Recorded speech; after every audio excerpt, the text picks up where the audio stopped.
Abantu okuva mu biti ebyenjawulo mu ngeri ya sayansi bakuŋŋaanidde ebisanje mu Buddo okwetaba ku mukolo gw'okwabyolumbe lwa mukyala wa John Mayanja, omugenzi Josephine Babirye eyava mu bulamu bw'ensi eno gye buvuddeko.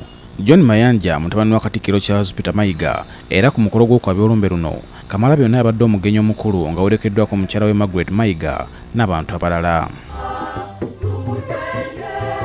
Enteekateeka etandise na kulaga muzika wa Christine Babirye nga mulongo munne Josephine Nakato yamusikidde.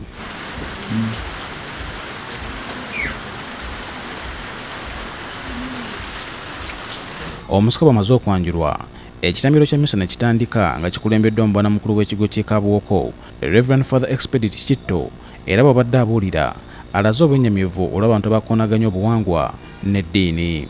Naye omukolo gw'okwabyolumbe ng'okwabyolumbe si mubi n'akamu, era kyekimu n'abantu abamu bagaana okussaako, bagaana okwambala embugo, bagaana okutuula ku lubugo, bagamba nti olubugo nakyo kintu kya sitaani.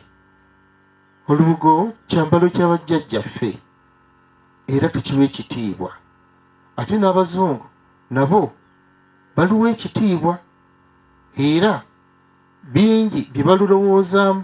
Mu kwogerako erebetayo ku mukolo guno, Katikkiro wa Buganda Charles Peter Mayiga asaasidde bannabuddu olw'okufiira abantu baabwe mu ngeri y'obujoozi, n'asaba gavumenti ekola okunoonyereza mu bwangu ettemu ekika kino erisooka okulaalika abantu likomezebwe mu nnambiro.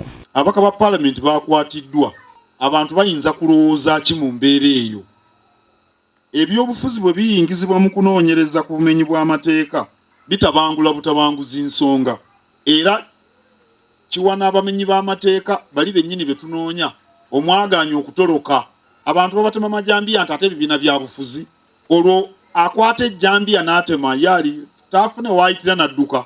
Katikkiro asaba abantu ba Kabaka okwongera obutasuulira buwangwa na nnono zaabwe. Okwabyolumbe mukolo muzzaŋŋanda, abooluganda abako n'ab'emikwano basisinkana mu kwabyolumbe ne banyweza obwa Sseruganda. Osiano Mukibi, BBSKATI, Ageesigika.